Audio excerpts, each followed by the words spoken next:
आखिरकार गैंगस्टर विकास दुबे का आज एनकाउंटर कर दिया गया।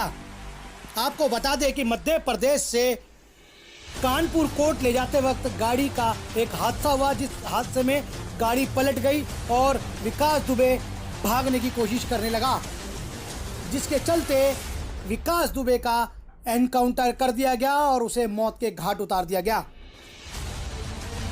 गैंगस्टर विकास दुबे की गिरफ्तारी हुई थी, विपक्ष उस पर भी सवाल खड़े कर रहा था। आज विकास दुबे की एनकाउंटर में मौत हो गई है।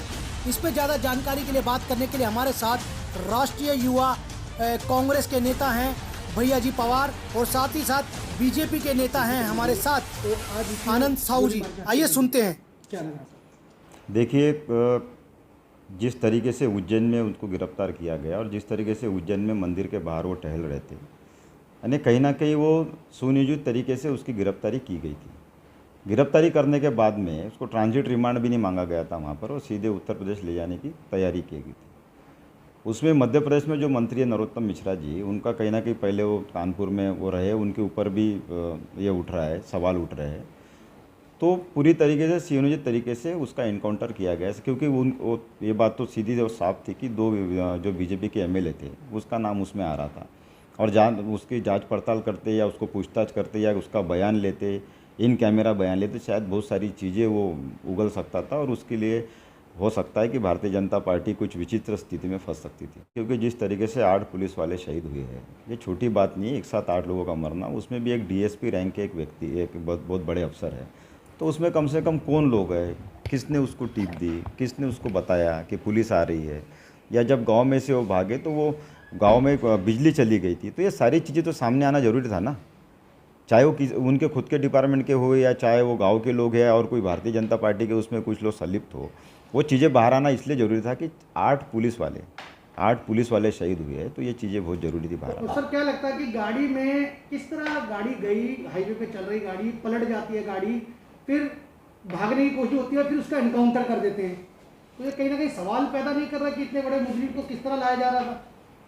देखिए, इसमें तो एक सीधी बात है कि गाड़ी अगर आपकी बहुत स्पीड में है तो अगर पलटने के बाद में बहुत सारे लोग घायल हो सकते थे या किसी की जान भी जा सकती थी। ऐसा कुछ देखने में नहीं आया है, तो मुझे लगता है कि कहीं ना कहीं सुनियोजित तरीके से सारी घटना हुई है। मैं फिर से एक बार कहना चाहता हूँ कि इसकी सीबीआई जांच होनी चाहिए। एग्जाम्पल सेट करना है कि एक डीएसपी रैंक के व्यक्ति सहित 8 सिपाही अगर मारे जाते हैं तो उसके ऊपर कुछ ना कुछ इस तरीके से कार्रवाई होनी चाहिए कि एक चीज़, छोटी से छोटी चीज़, क्योंकि आपको मैं बता दूँ, इससे पुलिस का मनोबल बहुत बुरी तरीके से सिर्फ उत्तर प्रदेश में ही नहीं, तो जो प्रदेश में भारतीय जनता पार्टी की सरकार है वो हर एक प्रदेश के पुलिस का मनोबल इससे गिरेगा कि अगर एक साथ इतने पुलिस वाले मरने के बावजूद भी अगर चीज़ें बाहर नहीं आती है, किस तरीके से प्लानिंग होगा, क्यों हुआ, किसकी इसको शय है, कौन इनको बचाने की कोशिश कर रहे थे। मैं एक बात और कहना चाहता हूँ कि जिस तरीके से मकान को क्षतिग्रस्त किया गया, मकान ढहा दिया गया, ये छोटी बात थोड़ी है। मकान ढहाने का मतलब क्या है? अगर कहीं पर इतनी बड़ी वारदात होती है तो पुलिस वाले वहाँ से सबूत, और ऐसा कहा जाता है कि जो शुरुआत में सबूत लिए जाते हैं पुलिस वाले भी वहाँ पर, मतलब कुछ लोग अगर वहाँ से उन्होंने अगर वहाँ पे वो मकान में अगर ट्रैवल भी किया है तो सही सबूत फोरेंसिक डिपार्टमेंट नहीं उसको जुटा पाता। तो पूरा मकान गिरा देने के बाद में सबूत नष्ट करने का काम भी एक बड़े इस पे हुआ है, और ये सरकार के कहने पे जब मकान गिराया गया तो कहना कि सबूत नष्ट करके किसको बचाने का काम सरकार कर रही थी, ये सरकार ने स्पष्ट करना चाहिए। लेकिन जिस तरीके से सारी चीज़ें दिख रही है और शुरुआत से सारी चीज़ें होती आई है कि वो फरीदाबाद आए, कानपुर से, फरीदाबाद से उज्जैन गए, उज्जैन में जिस तरीके से वो टहल रहे थे और ख़ास करके सीसीटीवी कैमरे में वो सारी चीज़ें दिखी, तो ये सुनियोजित लगता है। मैंने पहले कहा कि ट्रांजिट रिमांड वगैरह सारी चीज़ों की जो ये होता है सरकारी, मतलब न्यायिक जो प्रक्रिया होती है, वो भी सारी चीज़ें हुई नहीं। यहाँ एक सवाल निकल के आता है, जो विकास दुबे देखा गया जो गोली मारी है उसके सीने पे गोली लगी हुई है, यहाँ की यदि वो भागता है तो प्रशासन पे कहीं ना कहीं एक सवाल उठता है, यदि भागेगा तो पीछे पीठ पे गोली लगती है, तो सीने पे गोली लग रही है, तो इससे क्या सवाल निकल के आता है? इस बारे में मैं इसलिए पूरी तरीके से नहीं बोल सकता हूँ क्योंकि मेरे को उस बारे में जानकारी नहीं है, लेकिन अगर इस तरीके से भी अगर हुआ है तो कहीं ना कहीं ये उंगली उठती है सरकार की तरफ, किसने इनको बोला होगा कि इस तरीके से काम किया जाए। तो सीबीआई जांच तो किसी भी हालत में होना चाहिए, ऐसा मुझे। वो गैंगस्टर दुबे को एनकाउंटर कर दिया गया है, इस पर क्या कहना आपका? और विपक्ष सीबीआई की जांच मांग कर रहा है। देखिए, सबसे पहले तो मुझे लगता है कि ये दुर्दांत बहुत ही खतरनाक क्रिमिनल था, और जिस तरह से उसने अपने आप को हैंडओवर किया था कहीं ना कहीं उसी से लग रहा था कि वो अपने जान बचाने का और पुलिस को चकमा देने का हर प्रकार से कोशिश कर रहा था, क्योंकि अगर इतना ही था तो यहीं उत्तर प्रदेश में ही हैंडओवर कर देता हो। पुलिस इतने दिनों से ढूंढ रही थी और जिस प्रकार से घटना हुआ, निश्चित रूप से आवाज़ उठाने का अधिकार है लोकतंत्र में सभी को। सब कह रहे हैं कि सीबीआई जांच हो, ये हो, वो हो, तो मुझे लगता है जो भी उचित लगे वो होना चाहिए। जांच का तो जितना तह तक जांच होना चाहिए और इसके जितने तार जुड़े होंगे उसकी भी जांच होनी चाहिए। और इतना खतरनाक मुजरिम अभी तक उस पर केवल योगी आदित्यनाथ जी के रहते ही कार्रवाई हुआ, उससे पहले किसी ने कार्रवाई नहीं किया। पहले सपा की बसपा की सरकार थी, उन्होंने कार्रवाई क्यों नहीं किया?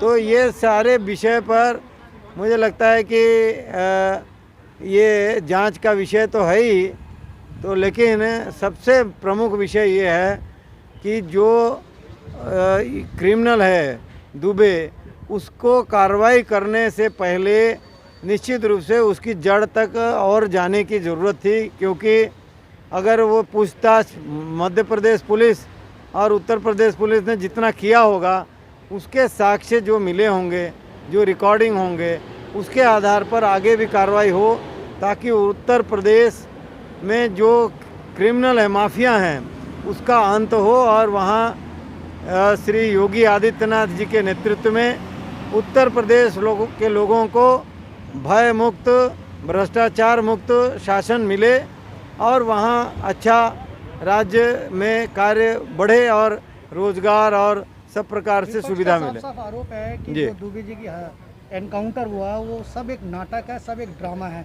अपने आप को कई नेता इसके अंदर फंस सकते थे बीजेपी के। देखिए, ये विपक्ष के लोग जितना बड़बड़ कर रहे हैं, मुझे तो लगता है कहीं उन्हीं का हाथ ना हो। ये भी एक जांच का विषय है, क्योंकि सरकार के लोग तो पहले से ही ये बहुत चौकसी के साथ कार्रवाई कर रहे थे और विपक्ष के लोग कहीं सरकार को गुमराह करने के लिए इस प्रकार का घटना कराने में उनका षड्यंत्र तो नहीं है। इसकी भी जांच होनी चाहिए, क्योंकि ये विपक्ष के लोग उत्तर प्रदेश में कुछ भी कर सकते हैं और सपा तो कहने के लिए ही उनका गुंडा राज होता था, और सपा के लोग इस प्रकार का आवाज़ उठा रहे हैं तो उनके ऊपर ही जांच पहले करना चाहिए।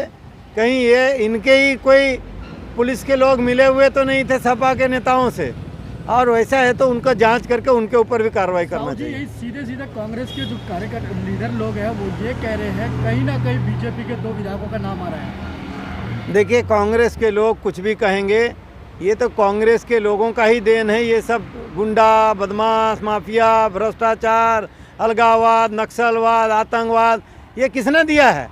कांग्रेस ही ने दिया है। भारतीय जनता पार्टी की सरकार आने से पहले से ये सब थे और उसको अभी ठिकाने में लगाने का काम भारतीय जनता पार्टी की सरकार में हो रही है, तब भी इनको तकलीफ हो रहा है।